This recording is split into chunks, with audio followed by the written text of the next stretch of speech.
안녕하세요. 반갑습니다. 뷰티맨입니다. 우리 저번 시간에 저에 대해서 간단하게 소개한 영상이 있을 것입니다. 자, 이번 시간에는 제가 그때 그 당시에 경험했던 경험을 토대로 이 자격증이라는 주제를 가지고 한번 이야기해 볼까 합니다.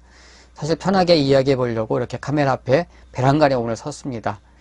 자, 여러분들 아시겠지만 자격증을 취득하기 위해서 노력들을 많이 하고 계실 것입니다. 취업을 위해서 특히나 이제 자격증을 취득하는 경우가 많죠.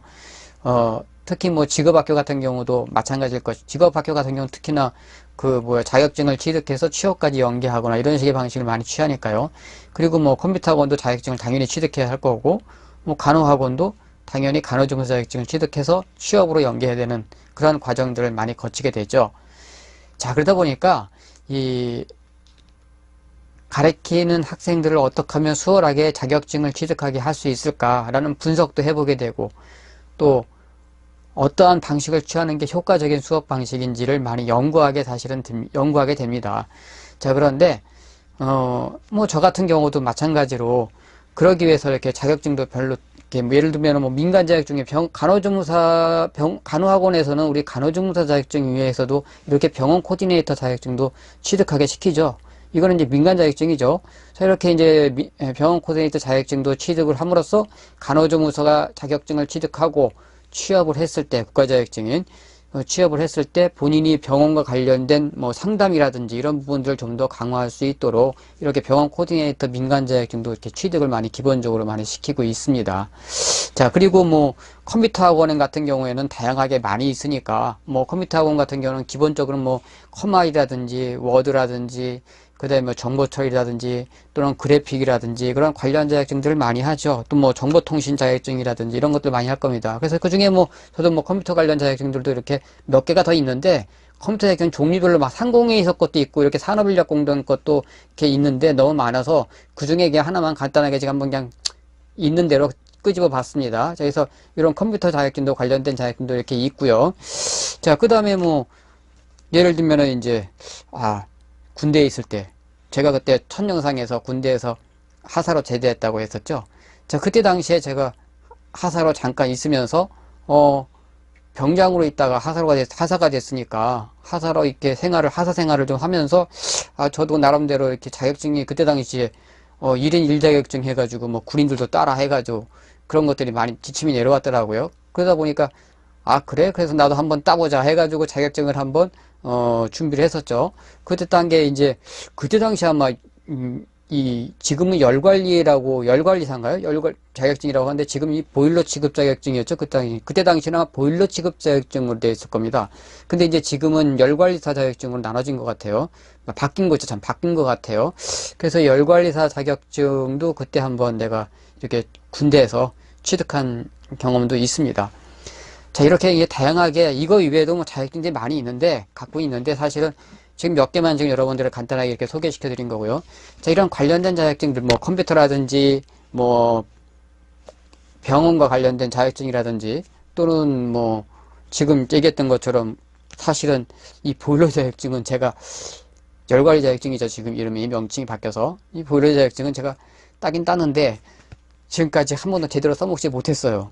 그냥 장롱에 처박혀 있는 것 같은데, 글쎄요, 장롱에 처박혀 있다라기보다는 우연찮게 한번 기회가 있어서 이 자격증으로 덕을 본 경우는 있긴 있었습니다. 제가 공무원 생활을 하면서 좀 덕 본 것도 있고 군대 생활을 하면서 덕 본 것도 좀 부분들이 있긴 있어요.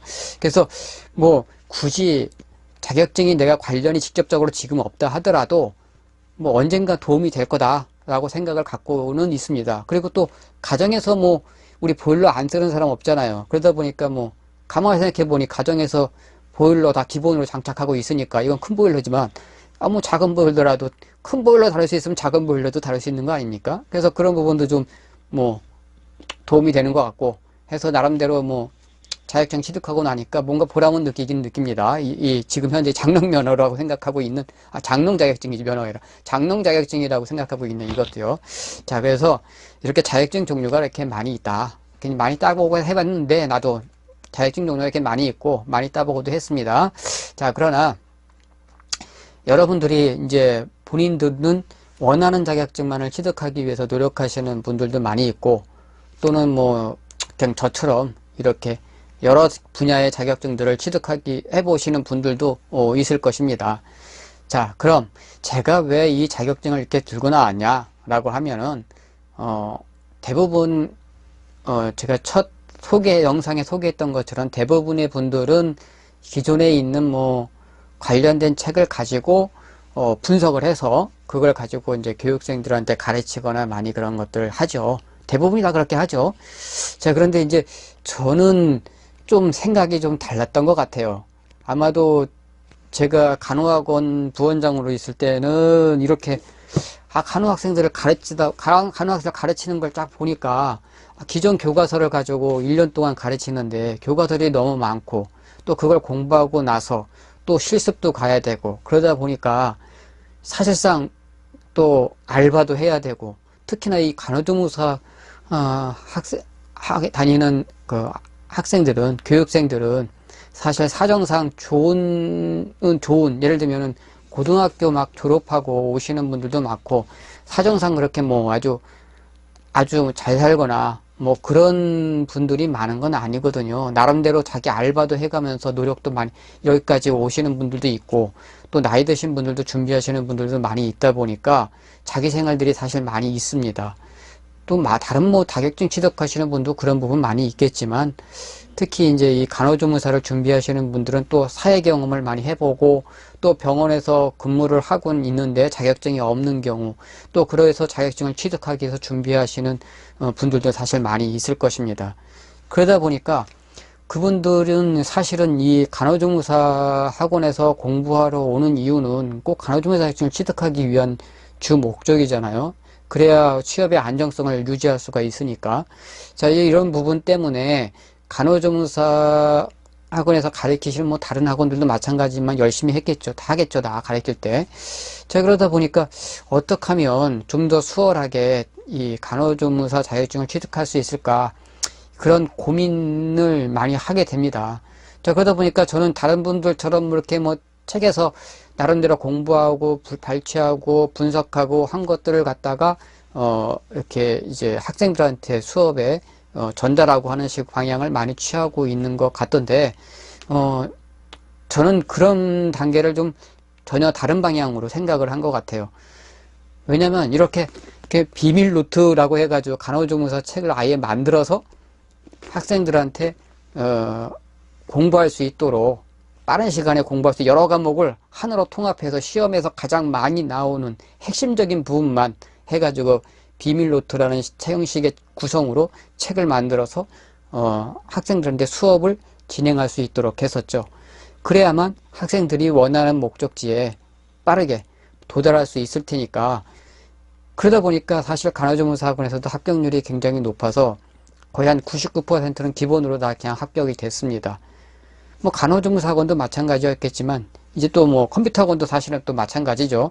컴퓨터 학원 같은 경우도 사실은 제가 뭐 여러 출판사에서 뭐 책도 쓰긴 했지만 특히나 그 이유는 학생들에게 자격증을 취득시키기 위해서는 사실 가만히 보면은 기존의 것들의 내용들을 가지고 내가 소화해서 가리키는 것보다 내가 그냥 직접 써서 문제를 출제해서 학생들에게 풀어보게 하고 분석하게 하고 또 다른 종류의 사실은 책들도 뭐 기본 교재도 가지고서 수업도 진행하겠죠. 그러면서 추가적으로 이런 부분들을 출제해서 만들어서 보강하게 하고 또 시험에 가서 본인들이 그거를 치렀을 때 빠르게 소화해낼 수 있도록 하기 위해서 저도 나름대로 분석한 뭐 예를 든다면 뭐 이렇게 컴퓨터 능력 책들도 그 당시에 만들어서 아예 제가 문제를 실기죠. 이거는 아예 컴퓨터 능력 이상급 실기를 아예 그때 당시에 만들어서 학생들한테 문제를 풀어보도록 이런 식으로 이제 막 유도를 많이 했었죠. 그러다 보니까 컴퓨터 학원에서 자격증 떨어지는 일은 거의 없었어요. 거의 뭐 그냥 100% 가깝다고 봐야 되겠네요. 컴퓨터 학원 같은 경우는 특히나. 그러다 보니까 또 더 그 당시에 또 대학의 특별 전형도 많이 있었고 또 경시대회도 많이 있어서 그래픽 같은 경우는 홈페이지 경시대회 뭐 그런 것들이 사실 대학 내에서 주최하는 게 많았고 은상 이상이면은 대학의 특별 전형에 해당되는 또는 뭐 특차 전형에 해당되는 기준이 되기 때문에 그때 당시에 그런 부분들이 많이 유행했었죠. 자, 그러다 보니까 경시대회에 내보내서 입상도 많이 시키고, 그 다음에 대학에도, 컴퓨터 학원에서 대학에 보낸다고 하면 사실은 믿지도 않았겠지만, 그때 당시는. 지금은 뭐, 많이 당연시 됐지만, 그때 당시는 처음이었기 때문에, 그렇게 대학도 한번 보내봤습니다. 제가 여러 대학들도 보내보고 하다 보니까, 제가 느낀 거는, 사실 다른 분들의 스타일과 좀 달리 제가 그냥 직접 책을 아예 분석을 해서 가장 확실한 방법으로 학생들한테 수업을 진행하도록 유도를 했던 것 같습니다. 자, 그리고 또 뭐 예를 들면은 뭐 피부미용사, 우리 간호조무사 자격증을 취득하고 근무하게 되면 근무지가 어디겠습니까? 당연히 병원 코디네이터도 기본으로 따게 해서 상담 능력을 키우기도 하죠. 그러면 왜냐면 병원의 입장에서는 되게 좋아하니까. 그렇죠? 병원에서 그걸 채용하는 병원 원장님 입장에서는 간호조무사 자격증도 있고 병원 코디네이터 자격증도 있으면 사실 좋죠. 상담 능력도 있다고 판단할 수 있으니까. 또 더불어서 이제 또 사실 병원에 근무할 때 이 간호조무사 학생에게 또 사실 간호조무사 학생이 그 초임에 받을 수 있는 급여는 사실 높지 않았거든요. 그래서 제가 고민을 좀 했었습니다. 그때 당시도. 어떻게 하면 간호조무사 학생들에게도, 무작정 뭐 병원의 원장님한테 간호조무사 학생을 초임 들어온 간호조무사에게 봉급을 올려주십사 이렇게 얘기한다는 건 말이 안 되는 얘기고. 자, 그러다 보니 그렇게 고민하다 보니까 생각난 게, 아, 그러면 우리 병원에도 그때 당시에 이제 피부관리사 국가자격증이 나왔으니까 피부관리사 국가자격증을 좀 취득하게 하면 병원 내에서 뭐 성형외과 또는 뭐 피부과 같은 경우는 피부관리를 하기 때문에 당연히 피부관리사 자격증을 가진 사람이 필요하겠죠. 자, 그러다 보니까 이제 피부관리사와 관련된 책도 이렇게 직접 써서 간호조무사 학생들에게 피부관리사 자격증도 이렇게 취득하게 만들기도 해보기도 했습니다. 사실 이렇게 간호조무사 학생들에게도 간호조무사 자격증도 갖고 있으면서 피부관리사 자격증도 갖고 있으면 일단은 자기의 경쟁력이 좋아지지 않습니까? 그리고 또 병원 내에서도 나름대로 간호조무사도 갖고 있으면서 또 병원 코디네이터도 자격증도 있고 관련된 피부관리사 자격증도 병원에 필요로 하는 피부관리사 자격증도 갖고 있으니까 얼마나 멀티용으로 다용도로 쓸 수가 있겠어요. 병원의 원장님 입장에서는 그 사람의 플러스 알파 보너스를 주는 식으로 해도 차라리 한 사람을 별도로 고용하는 것보다 그 친구가 두 가지를 시키고 보너스를 더 주는 게 병원 원장님 입장에서는 더 효과적이죠. 사실 그런 면에서는 좋겠다. 또 그 간호조무사 학생에게도 쉽게 급여를 올릴 수 있는 하나의 자기만의 경쟁력을 가질 수 있겠다 생각을 해서 이렇게 또 피부관리사 필기를 또 분석을 해서 비밀 노트를 또 만들었죠. 그래서 이걸 또 책으로 냈는데 이걸 또 80가지 유형으로 분석을 해서 단번에 붙을 수 있도록 이제 노력들을 나름대로 했습니다. 자, 이렇게 해서 이제 여러 가지 이제 노력들도 분석도 많이 해보고 관련된 직종과 관련된 여러 자격증들을 연계해서 학생들에게 교육을 시키기도 사실은 해봤죠. 뭐 사실 합격률은 높았다고 볼 수가 있습니다. 왜냐면 제가 직접 분석을 해서 가장 나올 수 있는 여러 가지 유형들을 갖다가 책으로 엮었기 때문에 사실 시험에 우리 알지 않습니까? 국가자격증은 문제은행 형식이 기본이기 때문에 그 문제은행 형식을 어떻게 잘 분석하느냐에 따라서 합격률이 높아지고 낮아질 수가 사실은 있거든요. 그리고 그거를 분석한 걸 향후에 그 시험에 나올 걸 대비해서 준비를 하는 게 사실은 가장 중요한 핵심 요소인데, 이 자격증이 가지고 있는 핵심 요소죠. 국가자격증은 특히나. 그런 부분들을 잘 이제 아시는 분들이 많기 때문에 나름대로 이제 뭐 기존의 책을 분석하시는 분도 있지만 저 같은 경우는 이거를 아예 제가 책으로 직접 그냥 아예 출간을 해서 만들었다. 그리고 그 책을 가지고 학생들에게 교육을 시켰다라고 볼 수가 있습니다. 또 그거 말고도 사실은 또 많죠. 우리 의료관광 처음 하면서 제가 의료관광 준비할 때 간호학원에서 의료관광을 준비했었으니까 의료관광을 준비하면서 뭐 이렇게 어학서적도 만들었지만, 왜냐하면 병원에서 의료 통역 할 수 있는 요원들이 많지 않았기 때문에 특히 뭐 간호조무사를 사실 많이 간호학원을 하니까 간호조무사를 많이 걱정한 건 사실입니다. 자, 그러다 보니까 간호조무사 학생들이 어떻게 하면 좀 더 경쟁력을 가지고 급여를 높일 수 있을까? 그러기 위해서는 인정을 받아야 되는데 병원장으로부터 인정을 받기 위해서는 사실 실력, 능력으로 무언가를 보여줘야 하지 않겠습니까? 그러다 보니까 뭐 자격증도 있을 것이, 아까처럼 피부관리사 자격증도 있을 것이고, 병원 코디네이터 자격증도 있을 것이고, 또 그 당시에는 뭐 국제의료관광 코디네이터 자격증이 나오질 않았고, 의료통역을 저희가 처음 소개를 했으니까, 어학을 일단은 외국인이 오면 답할 수 있도록 의료통역서를 저희가 만들어서 중국어, 일본어, 영어 이렇게 만들어서 이렇게 저희가 직접 이걸 또 알리기도 국가기관과 같이 알리기도 했었죠. 자, 그러다 보니까 또 국제의료건강 코디네이터 자격증이 또 나오더라고요. 그래서 국제의료건강 코디네이터 자격증 책도 이렇게 내가 써가지고 직접 아예 그냥 또, 학생들한테 또는 교육생들한테 알리기도 했었죠. 자, 이런 식으로 이제 책들도 써보고. 자, 그 다음에 이제 최근에 들어서 우리 여러분들 많이 보시죠. 제가 이제 동영상 강좌도 사실은 많이 하지만, 메이크업 미용사 해가지고 온라인 강좌로 제가 이렇게 올려놓기도 했죠. 자, 그러다 보니까, 제가 자격증과 관련된 분야가 사실 또 여러 분야로 막 이렇게 막 나눠져서 막 이렇게 막 여러분들에게 소개시켜 드린 것 같아요. 자, 그리고 제가 여러 분야로 왔다 갔다 한 것 같은 느낌이 들지만 사실은 이 한 가지 큰 틀이라는, 직업이라는 큰 틀, 또는 취업이라는 큰 틀에서 가만히 들여다보면 사실은, 경쟁력, 즉, 그 한 교육생이 앞으로 어떤 직종에, 관련된 직종에 취업을 했을 때 거기서 얻을 수 있는 경쟁력을 좀 더 보강하기 위해서는 한 가지 자격증만 가지고는 안 되더라 이거죠. 제가 한 가지 자격증을 가지고 뭐에게 취업을 시켰다 하더라도 얼마 버티지를 못해요. 대부분. 제가 경험으로는 6개월 이상을 버티지 못하더라고요.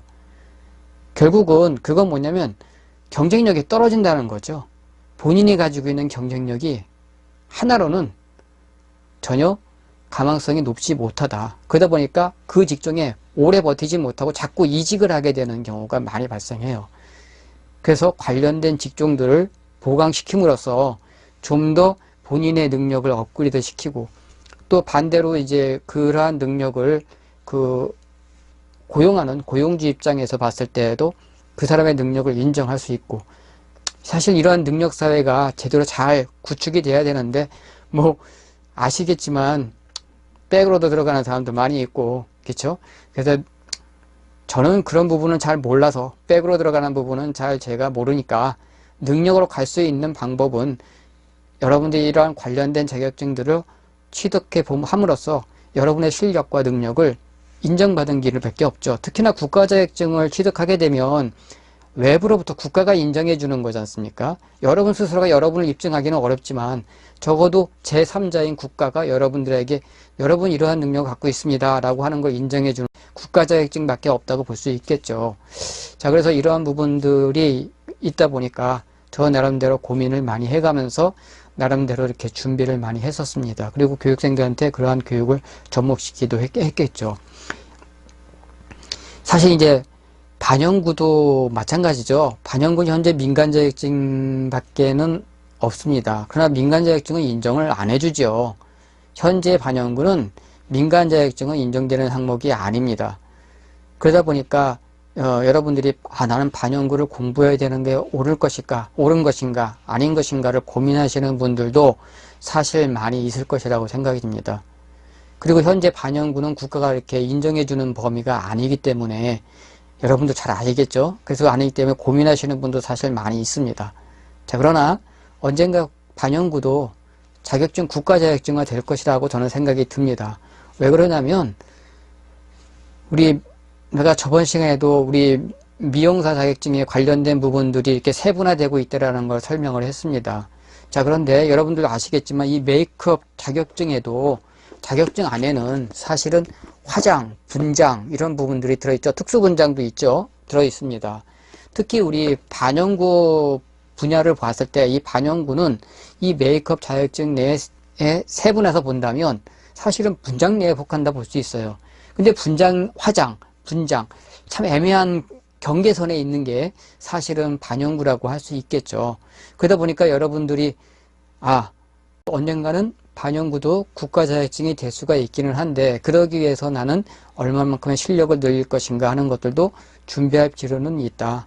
사실 우리 그때 가서 이미 정착이 된 뒤에 자격증이 돼서 만들어지고, 그걸 갖다가 이제 그때 당시에 준비해서 가려고 한다면 사실 상당히 어렵습니다. 왜 그러냐면 사람들은 대부분 초창기에 한 번에 빨리 처음 자격증이 나왔을 때 따는 게 사실은 최고 좋은 방법인데, 왜 그러냐면 자격증이 여러분 아시죠? 피부관리사 자격증도 초창기 때는 따기 쉬웠지만 점점 갈수록 어려워지고 복잡해지고 난이도는 높아지고, 그러다 보니까 피부관리사 자격증도 따기가 점점 어려워지는 상황으로 치닫게 되죠. 시간이 흐르면 흐를수록. 그렇기 때문에 여러분들이 미리미리 앞으로 변화될 부분들을 대비해서 준비를 해둔다면 여러분들에게도 도움이 많이 될 거라고 생각이 듭니다. 자, 이렇게 이런 얘기들을 제가 한 이유는 경험에 비추어 이런 부분들이 사실 많이 변하고 있고, 특히 반영구 부분은 해외에서뿐만 아니라 우리나라에서도 우리나라 실력이 있다라는 건 많이 알려져 있죠. 또 그런 부분들에 대해서 관심들을 많이 갖고 있기 때문에 특히 이 반영구 분야는 언젠가는 세분화돼서 분리될 확률은 가장 높다라고 볼 수가 있습니다. 자, 그랬을 때 여러분들은 어떻게 준비를 할 것인가? 자, 그리고 나는 앞으로 어떻게 준비해야 될 것인가? 이런 부분들을 사전에 생각해 두실 필요는 있다. 또 여러분 아시겠지만 피부관리사 자격증이라는 건 피부관리사가 별도로 창업을 할 수도 있지만, 피부관리샵을 있지만 병원에서도 근무할 수 있는 자격증이 피부관리사 자격증이기도 합니다. 자, 그런데 사실은 반영구도 의료와 연관이 되어 있기 때문에 결국은 당연히 반영구 국가자격증이 나오게 된다면 병원에서 여러분들이 샵을 창업할 수도 있지만 병원에서도 근무할 수 있는 요소를 갖고 있는 것이 이 반영구 자격증이라고 할 수가 있습니다. 왜냐하면 반영구는 보건과 관련된 부분이, 특히나 여러분들 그 보건위생 이런 부분이 관련된 부분들이 강하게 접목되어 있는 게 사실은 반영구라고 할 수 있거든요. 그러다 보니까 피부관리나 또는 반영구 이런 부분들은 결국은 지금 현재는 피부관리가 병원에서도 피부관리사를 채용하는 것처럼 결국은 반영구도 병원에서 채용할 수 있는 국가자격증화 될 수 있는 확률이 높다. 그랬을 때 여러분들은 취업의 법이 창업 이외에도 또는 병원에 근무할 수 있는 어떤 그런 요소도 가지고 있는 부분이 반영구다. 자, 그러다 보니까 여러분들 이러한 부분들을 알고 있으면 좋을 것 같다 하는 생각이 들었습니다. 그래서 벼랑간 이런 게 생각이 나니까 카메라를 그냥 바로 켜고 여러분들 앞에 이렇게 섰습니다. 그러고 보니 배터리도 이제 얼마 안 남아가고 있습니다. 자, 그래서 이 카메라 배터리가 거의 다 들어가니까 이제 마지막 인사는 해야 되겠죠. 사실 이렇게 두서없게 이야기한 건 처음인데 그래도 생각나는 대로 그냥 이야기했습니다. 그래서 자격증과 관련해 가지고 이렇게 여러분들에게 속 시원하게 한번 이야기해 볼 필요도 있겠다 하는 생각이 들어서 이번 시간에 한번 이렇게 편하게 그냥 뒤풀이 하듯 식으로 이렇게 나름대로 짓거려 보았습니다. 그래서 여러분들도 자격증을 준비하실 때 반드시 한 가지만 생각하지 마시고 여러 가지 관련된 자격증들이 무엇이 있는지 한번 이렇게 들여다보시면 여러분들이 그 직종에 원하는 직종에 취업이 된다 하더라도 또 관련된 자격증을 별도로 취득함으로써 여러분의 경쟁력을 좀 더 많이 확보할 수 있을 것이다. 그리고 자격증을 공부하시는 방법에 있어서는 반드시 분석도 필요하지만 여러분이 가지고 있는 특징, 공부에 대한 스타일 이런 부분들을 한번 연구해 볼 필요도 있다. 그렇죠? 어떤 분은 잠도 많은데 새벽까지 잠도 안 가면서 안 자면서 공부한다고 머리에 들어오겠습니까? 절대 안 들어오잖아요. 그렇죠? 왜? 졸리기만 하지 머리에 들어올 리가 없습니다. 자, 잠이 많으신 분은 잠이 많으신 분대로 나름대로 이렇게 자기가 가지고 있는 스타일을 어떻게 하면 극복할 수 있을까를 연구해 보시고, 저 같은 경우도 잠이 많은 스타일이라 저는 메모하는 습관이 좀 많았습니다. 그래서 아까처럼 책을 쓰는 것처럼 기록을 하죠. 기록을 해서 나름대로 그 기록을 시간 날 때마다 들여다보는 그런 스타일이고요. 그 다음에 잠이 없으신 분들은 사실 좋죠. 진짜 잠이 없으신 분 같은 경우는 진짜 그냥 새벽까지 딱 하고 드립하면 되니까. 그래서 그런 분들에게는 사실은 나름대로 이렇게 또 뭐 공부할 때 한번 쫙 집중해서 드립하면 될 것 같고, 그래서 이런 부분들도 여러분의 가지고 있는 스타일도 한번 연구를 해볼 필요가 있다. 그래서 여러분의 스타일을 잘 연구해서 원하는 형태의 학습틀을 만드는 것이 가장 중요하다라는 것을 이번 시간에 꼭 여러분들에게 인지해 주셨으면 좋을 것 같다 생각이 듭니다. 오늘 이렇게 두서없이 이렇게 한번 짓거려 보았습니다. 자, 끝까지 시청해 주셔서 감사합니다.